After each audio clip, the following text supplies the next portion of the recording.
Baik, para pemirsa CTV yang dimuliakan Allah Subhanahu wa taala, kita masih membicarakan tema memahami Islam melalui ilmu alat ya. Jadi ilmu alat yang kita maksud ini adalah ilmu bahasa Arab ya. Tentu saja ilmu bahasa Arab itu sangat banyak ya. Yang paling utama tentu saja adalah dua ilmu, yaitu ilmu nahwu dan ilmu saraf. Ada ilmu-ilmu lain misalnya ilmu balaghah ya, dan di dalamnya ada ilmu ma'ani, ilmu badi' dan ilmu bayan ya. Baik, berkaitan dengan ilmu bahasa Arab, yang paling utama yang menjadi kunci kita bisa memahami Islam dengan ilmu alat ini adalah dengan memahami dhamir. Itu paling dasar, sangat dasar sekali ya. Dan ini bagian dari isim ya. Nah, jadi kalau dalam ilmu nahwu itu kata itu dibagi kepada tiga ya. Ada isim, ada fi'il, dan ada huruf. Dan dhamir ini bagian dari isim. Nah, para pemirsa CTV Allah muliakan, kalau tadi kita sebutkan dhamir munfasil yang jumlahnya ada 14, huwa huma hum, hiya huma hunna, anta antuma antum, anti antuma antuna, dan ana nahnu terakhir. Ada nanti dhamir muttasil ya. Nah, ada dhamir muttasil. Nah, cuman ada beberapa model dhamir muttasil ini yang mungkin perlu ada penjelasan ya dari Tengku. Misalnya contoh dhamir munfasil itu hu, huma, hum, hunna, ha, huma, hunna, dan seterusnya ya. Kemudian ada ka, kuma, kum kan gitu. Ki, kuma, kunna. Muttasil kan? Ki, kuma, kunna. Kemudian ya dan na itu. Misalnya pada sebelum hak dhamir muttasil ini ada kata ya yang sukun.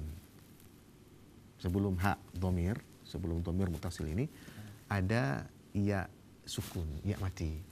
Nah, maka bacaan hu, khusus hu tapi ya, hu semua, hu, huwa, huma, hum, hu, huma, hum, kemudian ha, huma, hunna. Semuanya jadi hi gitu kan, enggak jadi hu lagi. Nah, misalnya contoh fihi ya, zalikal kitabu la raiba fihi, bukan fihu gitu kan, atau minhu gitu kan. Kemudian ilaihi, alaihi. Satu lagi kalau kasrah sebelum dhamir. Betul, kasrah sebelum dhamir, betul juga. Nah, itu bagaimana penjelasannya?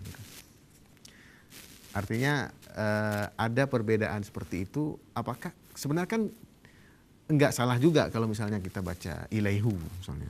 Enggak merubah arti. Enggak merubah arti. Ya kan? Enggak merubah arti. Alaihu dan seterusnya. Tapi kenapa bisa jadi alaihi gitu? Itu memang ada pertimbangan-pertimbangan tertentu, misalnya dalam orang Arab kalau dibaca alaihi sulit misalnya. Ya, itu wada' lughah, memang dasar pemakaiannya oleh ahli lughah seperti itu, dengan undang-undang bahwa kalau sebelum hu tersebut, sebelum dhamir tersebut, seperti Ustaz katakan tadi, ada ya sukun, ya sukun atau kasrah, maka berubah menjadi hi. Pada dasarnya kan itu dibina, tapi untuk memudahkan, tujuan mereka hanya untuk memudahkan bacaan saja. Dan kita harus menghargai itu. Ya, tapi kalau dibaca misalnya alaihu enggak salah juga. Kalau secara asalkan Al-Quran ya? Itu memang tidak terlalu menjadi masalah. Salah tetap memang salah. janggal. Salah tetap salah ya? Secara lafaz salah. Salah, oke.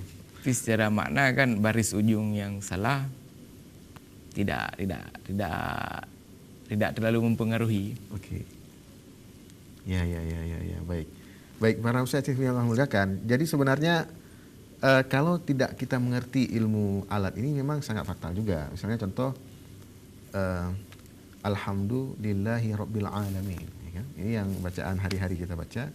Misalnya kita tidak perhatian pada huruf. Ya. Kita baca alamin, itu kan fatal tuh sana. Ya, Apa alamin kira-kira artinya? Alamin, alam sakit. Alamin, orang-orang sakit sah. Ya. Nah, itu dia. Jadi Tuhannya orang-orang sakit. Nah, jadi memang luar biasa, fatal sekali kalau kita tidak mengerti ilmu alat. Ya. Ya. Baik, para pemirsa CTV Allah muliakan. Jadi ilmu alat ini adalah ilmu yang paling dasar untuk kita ketahui, dan dalam ilmu alat ini dijelaskan kata dalam bahasa Arab itu dibagi kepada 3. Kalau dalam bahasa Inggris 8 ya, kalau nggak salah saya. Kalau kita kan membaginya cuma 3 dalam bahasa Verb Arab. 16 ah. Verbnya ada enggak. Oh, noun, verb, ada verb 8 ya. 8. Oke. Conjunction. Oke. Eh. Mungkin bisa Tapi saya disampaikan ada lupa. sedikit perbedaan Saya kurang bahasa Arab, bahasa Inggris mungkin ada sedikit perbedaan. Kalau memang Tengku tahu juga bahasa Inggris mungkin Ya. membedakan supaya bagi kita yang masyarakat ini bisa membedakan. Kalau bahasa Inggris dia saya rasa sama. Sama. Cuman ada pemakaian menurut keterangan. Kalau di bahasa Inggris, kalau bahasa Arab hanya 3 waktunya. Tapi kalau bahasa Inggris Fi'il madhi mudhari amar gitu. kalau bahasa Inggris kan kalau madhi nanti kalau menunjukkan masa lalu dia ada yang dikaitkan dengan waktu, ada yang tidak. Kalau dikaitkan dengan waktu beda penggunaan. Kalau tidak dikaitkan beda juga. Oke. Misalnya dia telah pergi When.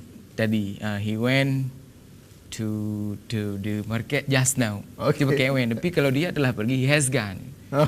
Dia pakai has. Jadi memang maknanya sama-sama lampau. Tapi kalau bahasa Inggris ada rincian lagi. Itu dari segi waktu. Maksudnya rincian itu maksudnya gimana? Ya kalau misalnya kan yang telah lalu. Kalau When gone itu. gone, he has gone. Okay, Gone okay. apa gone? Gone. Oke, terserah. Oke. He has gone. He has gone. Tapi kalau dikaitkan waktu baru pakai when, telah pergi. Just now, atau yesterday.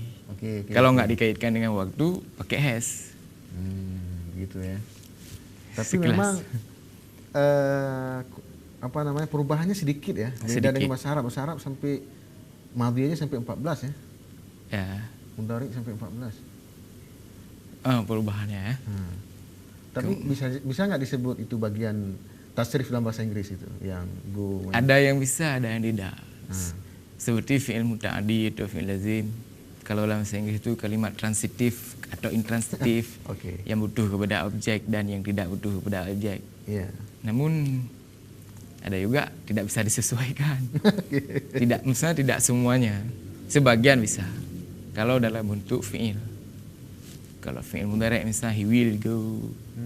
Itu kan bisa ya saya dhahab. Ada yang bisa, ada yang tidak. Ya, baik. Dari segi makna. Baik, para pemirsa yang Allah muliakan, kembali kita ke tema kita yaitu memahami Islam melalui ilmu alat ya. Dalam ilmu bahasa Arab itu, khususnya ilmu nahwu, kita sudah sebut tadi bahwa kata itu dibagi kepada 3. Ya. Yaitu isim, fi'il, dan huruf.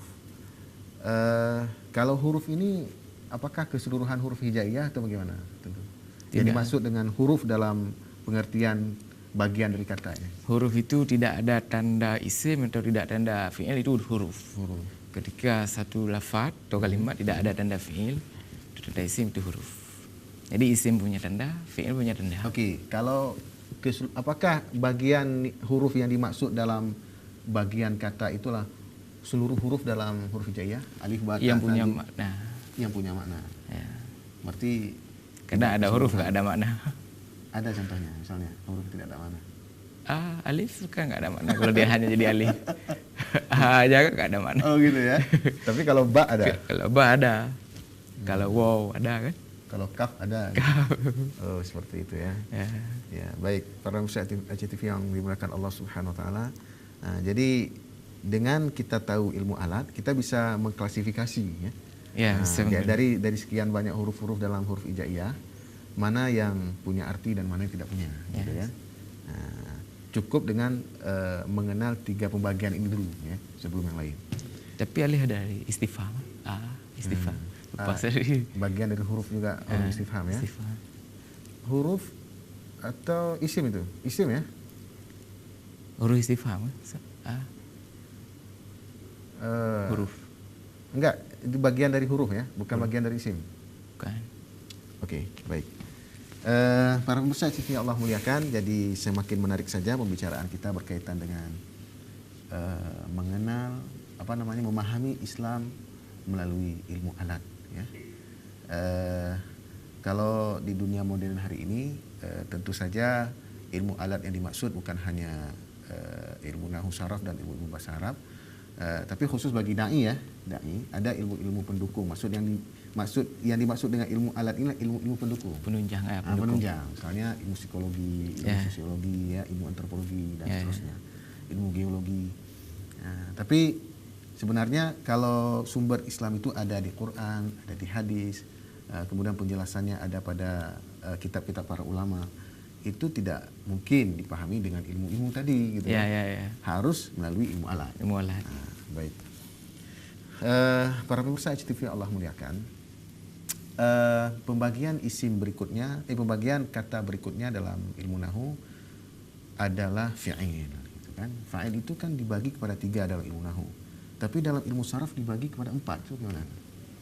Artinya kalau ilmu nahwu kan madhi, mudhari, amar. Tapi kalau dalam saraf ada ilmu fi'il nahi. Dari 10 tasrif istilahi itu kan ada fi'il nahi. Nah, itu bagaimana bisa? Itu dimaksud dalam amar, talab. Talab tarak, nahi itu kan talab meninggalkan. Mungkin bisa disampaikan maksudnya bagaimana? Jadi kalau di kitab nahwu kan jelas-jelas dibagi 3 gitu kan. Dibagi 3. Kalau di saraf dibagi 4, Ustaz. Ada tambah lagi fi'il nahi. Itulah masalahnya. Gimana? Gimana? Nahi itu termasuk bagian daripada fi'il amar. Jadi bagian dari fi'il amar. Oke. Jadi pada dasarnya fi'il amar itu perintah. Perintah. Cuma tidak disebutkan lagi nahi karena udah termasuk. Karena ketika kita memerintahkan ada perintah melakukan, ada perintah meninggalkan. Jadi nahi itu perintah untuk meninggalkan. Jadi begitu ya maksudnya ya. Baik. Jadi seandainya kenapa tidak disebutkan? Jadi sama saja. bisa dikaitkan. Seperti sifat 20 kan sebagian kitab 13. Yang lain itu sudah lazim. Lazim. Saling berkaitan. Ini ada sekitar berapa menit lagi ini Ustaz. Mungkin sebagai kata penutup bagi para pemirsa berkaitan dengan tema ini.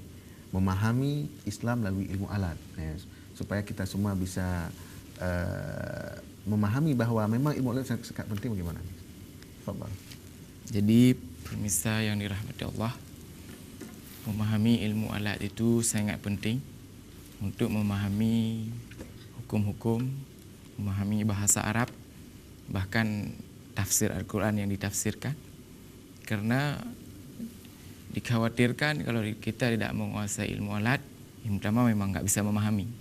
Karena bahasa Arab atau agama ini cenderung dengan bahasa Arab, dan bahasa Arab itu cenderung dengan ilmu alat. Bagaimana kita bisa memahami bahasa suatu kaum tanpa memahami tata bahasanya itu sendiri? Maka mari kita semangatkan, kita dorong bahwa mempelajari, memahami ilmu alat itu sangat penting untuk memahami baik kitab kuning itu sudah pasti, dan pemahaman bahasa Arab lainnya. Karena dikhawatirkan tanpa undang-undang bahasa atau tata bahasa, kita memahami bahasa Arab itu sendiri, kita mungkin akan memahami, tapi dengan pemahaman yang salah.